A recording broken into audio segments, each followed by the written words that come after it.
The American people understand this issue of weaponization of justice goes to the core of the integrity of our criminal justice system. And I think we can all agree that no individual, no group should be targeted simply because they are a political opponent or because the President of the United States has some personal animosity toward them. You've just said that President Trump is the most transparent president in history.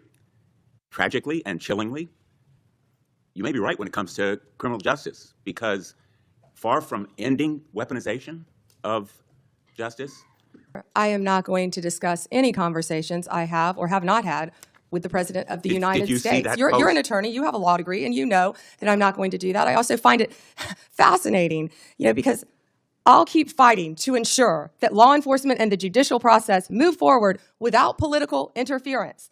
No one is above the law, not even the president. That's a quote from you, Senator Blumenthal, in 2017. Well, let me ask you that. Ladies and gentlemen, welcome. Today we dive into the firestorm between Attorney General Pam Bondi and Democratic senators, a clash of law, power, and integrity. Things got personal, things got tense. Let's dissect what really went down. In October 2025, Pam Bondi appeared before the Senate Judiciary Committee to defend her role as Attorney General amid accusations of politicizing the Department of Justice.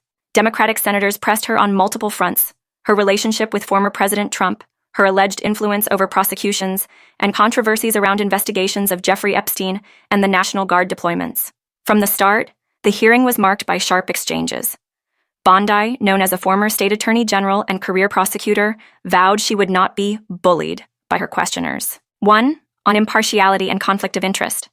Senator Richard Blumenthal raised concerns about Bondi's ties to a law firm whose merger was under Justice Department scrutiny. Thanks, Mr. Chairman. Just so the American people understand, this issue of weaponization of justice goes to the core of the integrity of our criminal justice system. And I think we can all agree that no individual, no group should be targeted simply because they are a political opponent or because the President of the United States has some personal animosity toward them. You've just said that President Trump is the most transparent president in history. Tragically and chillingly, you may be right when it comes to criminal justice, because far from ending weaponization of justice, I would submit, Madam Attorney General, that President Trump has embodied it. And we have a record. It is a public record of his express instructions that certain individuals be investigated. The Attorney General of New York, Tish James, my colleague, Adam Schiff, the former CISA director, Chris Krebs, the DHS former chief of staff, Miles Taylor. There's a list. And he has been transparent. In fact, 5 days before the indictment of James Comey, he put this post up as instructions to you. He didn't mince words. He was very open and public that you should indict James Comey and others because they are guilty as hell. No more delay now. 5 days before you indicted, or grand jury at your instructions indicted James Comey. I'd like to know from you what conversations you've had with President Trump about the indictment of James Comey. Senator, I am not going to discuss any conversations I have or have not had with the President of the United States. You're an attorney, you have a law degree, and you know that I'm not going to do that. I also find it fascinating, because I'll keep fighting to ensure that law enforcement and the judicial process move forward without political interference. No one is above the law. In response, Bondi attacked Blumenthal's past, accusing him of lying about his military service, and defended her integrity as a career prosecutor. 2. On conspiracies, selective investigations. When pressed about her handling of Epstein-related documents, Bondi retorted that Democrats had not raised these concerns earlier and challenged them. Did you ask Merrick Garland about this over the last 4 years? 3. On National Guard deployment double standards, Illinois. Senator Dick Durbin asked her to justify Justice Department involvement in sending National Guard troops into states. Bondi countered with a snarky rejoinder, "I wish you loved Chicago as much as you hate President Trump." 4. On prosecutorial discretion, the Comey indictment, Bondi defended her refusal to comment on pending cases, citing the need for prosecutorial independence. She defended the Comey indictment by arguing it came from a liberal grand jury and avoided engaging on details. Bondi's strategy blended legal deflection, rhetorical counterattacks, and appeals to her prosecutorial credentials. She used personal jabs to shift the burden back onto her interrogators. Yet, critics argue her refusal to answer specifics on Trump-related pressures or discuss internal DOJ decisions left a void of accountability. Not even the president. That's a quote from you, Senator Blumenthal, in 2017. Well, let me ask you then, when you saw that No post, one is above the law. That was your quote. When you saw that post, did you talk to anybody in the White House?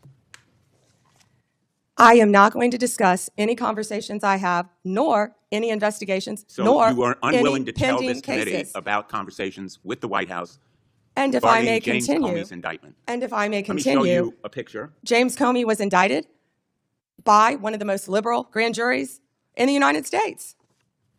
The night before James Comey's indictment, you had dinner with the President of the United States. Pretty intimate group.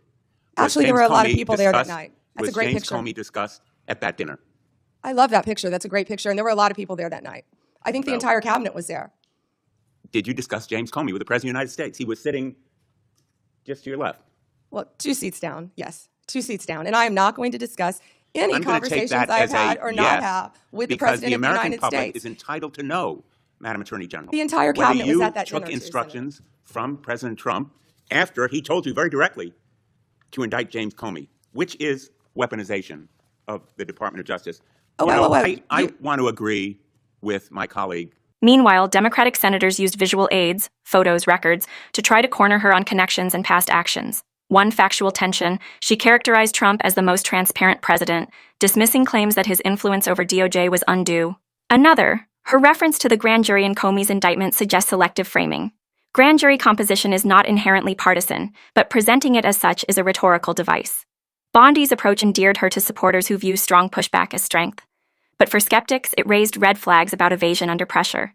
At one point, tempers flared so sharply that Bondi was visibly stunned, then erupted, refusing to be labeled a liar, demanding respect, and snapping back at accusations. In confrontations with Senator Blumenthal, she said, "Senator, don't lecture me on integrity, and how dare you accuse me when you lied about your military service?" These moments became flashpoints. Was she defending herself or deflecting? Was she asserting authority or avoiding scrutiny? That kind of reform. Senator Blumenthal, I find it so interesting that you didn't bring any of this up during President Biden's administration when he was doing everything to protect Hunter Biden, his son. And I think you just saw what Director Radcliffe just released. You know, this is an effort to be positive. If I can finish answering the question, I'm not going to yell over you. I'm not going to get in the gutter with you. But information that the Biden administration told them not to investigate Hunter Biden's involvement with Ukraine. And I'm not going to be lectured to you about integrity by someone who lied about being in the military just to be elected a senator. The merger between Hewlett-Packard Enterprises and Juniper Network was settled. You authorized the settlement. It was the subject of a lawsuit to block it. The settlement produced virtually no concessions from Hewlett-Packard. It was a settlement that prompted criticism from the Antitrust Division. Did you authorize that settlement yourself?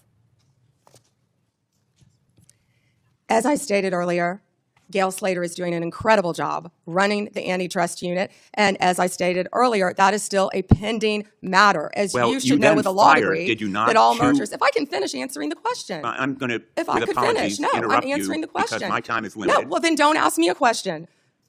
So, let me just ask you, as I said, you have a law degree. You know that not only are mergers agreed upon, but they have to go to a court of law to be approved. It's a multi-step process. And as I said earlier, that is still pending. And I have full faith in Gail Slater. And Ms. Slater reportedly objected to the settlement. Reportedly. And moreover, 2 of her top officials were fired, Roger Alford and Bill Sinner. Did you authorize and direct those firings after they objected to the settlement? I am not going to discuss personnel matters or pending litigation in my office. She leans on her reputation as a career prosecutor, a credential she uses to undercut personal attacks. She knows where to draw the line. Refusing to talk pending litigation is within standard norms of prosecutorial ethics. Her rhetorical agility allows her to shift the framing from policy to character. The refusal to address direct questions about Trump's influence leaves gaps in transparency. Her personal attacks risk undermining the decorum expected in a Senate hearing. Framing every questioning as political theater may weaken public trust in her office's impartiality. They controlled narrative with documentary evidence, photos, records, prior statements.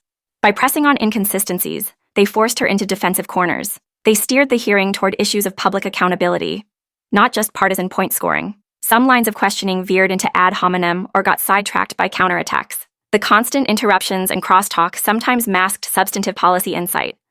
This exchange is more than theater. It's a test of how the U.S. balances power, law enforcement independence, and political oversight.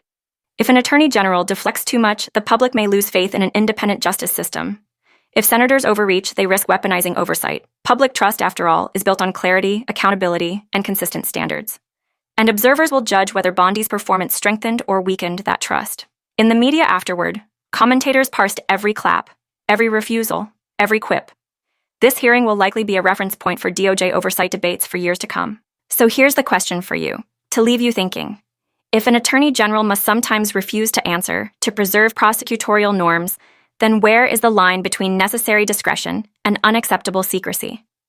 That tension, between accountability and independence, lies at the heart of every powerful democracy.